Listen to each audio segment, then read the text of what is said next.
How is it? Good. Let's see here.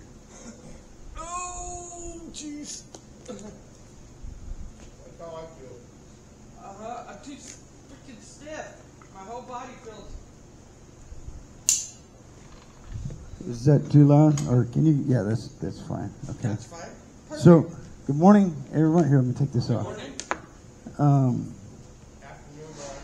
Oh, afternoon. I do that every time. It's because I get here in the morning, so I think that it's morning all day. So, I want to read something to you guys here. This is what you call the Athanasian Creed.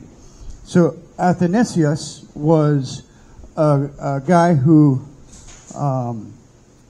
didn't believe in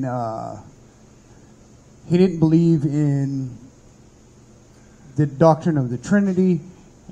He believed that Jesus was a created being, but God being who and what He is cannot be created. So it started a controversy within the church, and so they wrote this, what's called the Athanasian Creed. So a creed is a statement of basic beliefs in a religion, right? So you kind of summarize what the doctrines of the religion are. So doctrines are sets of beliefs or fundamental beliefs to a religion or to an academic discipline. So I want to read this, what's called the Athanasian Creed. So, whoever will be saved before all things, it is necessary that he hold the Catholic faith. Catholic, this doesn't mean the Catholic Church faith, because they believe that you have righteousness, inherent righteousness imputed to you, which is not true. Again, they try to earn their salvation by making God their debtor. So when I say Catholic, what it means is universal.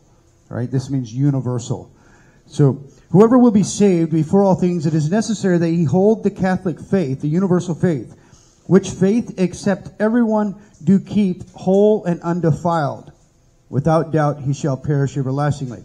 That's kind of an old English kind of way of saying, if you don't believe this, you're going to go to hell. And you're going to burn everlastingly.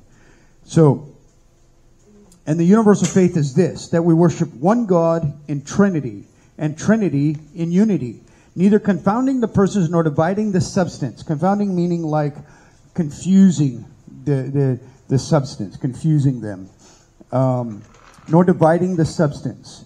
For there is one person of the Father, another of the Son, and another of the Holy Ghost, but the Godhead of the Father, of the Son, and of the Holy Ghost are all one. The glory equal, the majesty co-eternal, such as the Father is, such is the Son, and such is the Holy Ghost, or the Holy Spirit. The Father, uncreated. The Son, uncreated. The Holy Ghost, uncreated. The Father, incomprehensible, meaning I cannot completely comprehend Him, because it's like wrapping a 1 foot piece of paper around a 3 foot diameter telephone pole. We can't do it. It's impossible.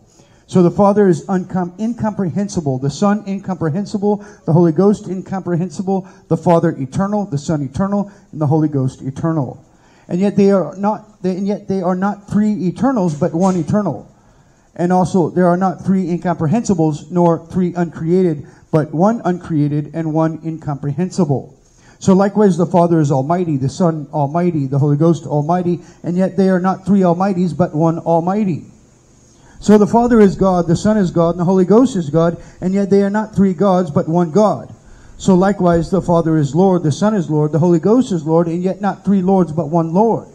For like as we are compelled by the Christian verity to acknowledge that every person by himself to be both God and Lord, so we are forbidden by the universal religion, or Christianity, the universal, the Catholic religion, it says here, but again, that means universal, to say there are, so we are forbidden by this doctrine, by the truth of Holy Writ, by Scripture, not just this creed, but by Scripture itself.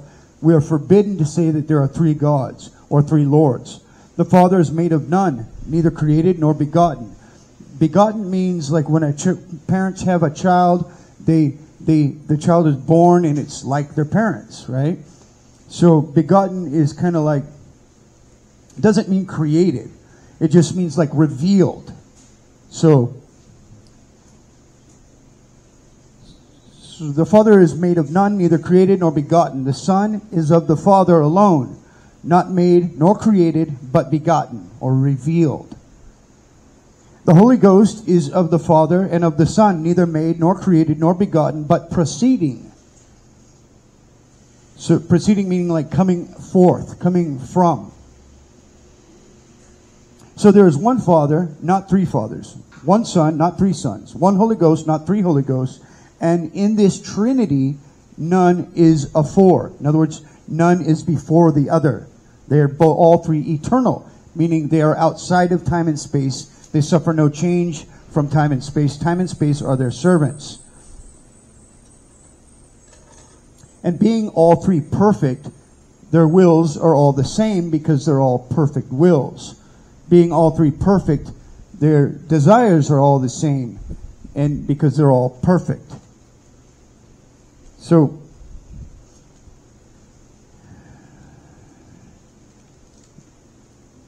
there is one Father, not three fathers, one Son, not three sons, one Holy Ghost, not three Holy Ghosts, and in this Trinity none is afore or after other.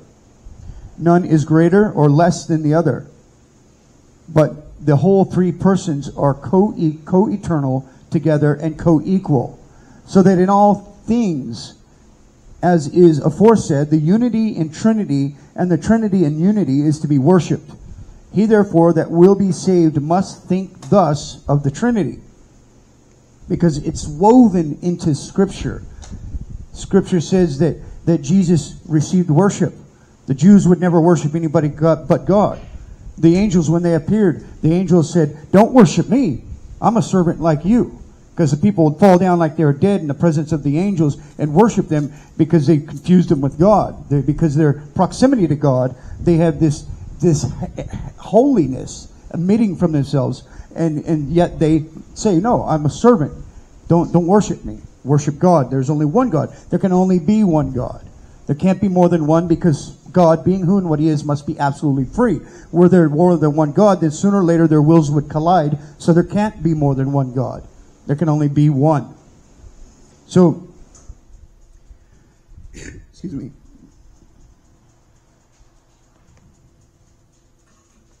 Furthermore, it is necessary to everlasting salvation that he also believe rightly the incarnation, meaning brought God being both man and God, Jesus being fully man, fully God. That's the incarnation in a nutshell. Furthermore, it is necessary to everlasting salvation that he also believe, the person believe rightly in about the incarnation of our Lord Jesus Christ. For the right faith is that we believe and confess that our Lord Jesus Christ, the Son of God, is God and man. God of the substance of the Father, begotten before the worlds, and man of the substance of his mother, born in the world, perfect God and perfect man, of a reasonable soul of human flesh subsisting. Equal to the Father as touching his Godhead, and inferior to the Father as touching his manhood, who, although he be God and man, yet he is not two, but one Christ, one, not by conversion of the Godhead into flesh, but by taking of the manhood into God. So God lifted mankind up to participate in his divine nature. For as the reasonable soul and flesh is one man, so God and man is one Christ, who suffered for our salvation, descended into hell, rose again the third day from the dead. He ascended into heaven. He sitteth at the right hand of the Father, God Almighty, from whence he will come to judge the quick and the dead. In other words, the living and the dead, the reborn and the dead, the wicked, those who reject Christ, and those who are quickened, are reborn again from on high by the will of God and the word of God and the power of God. Thanks to God, by the grace of God.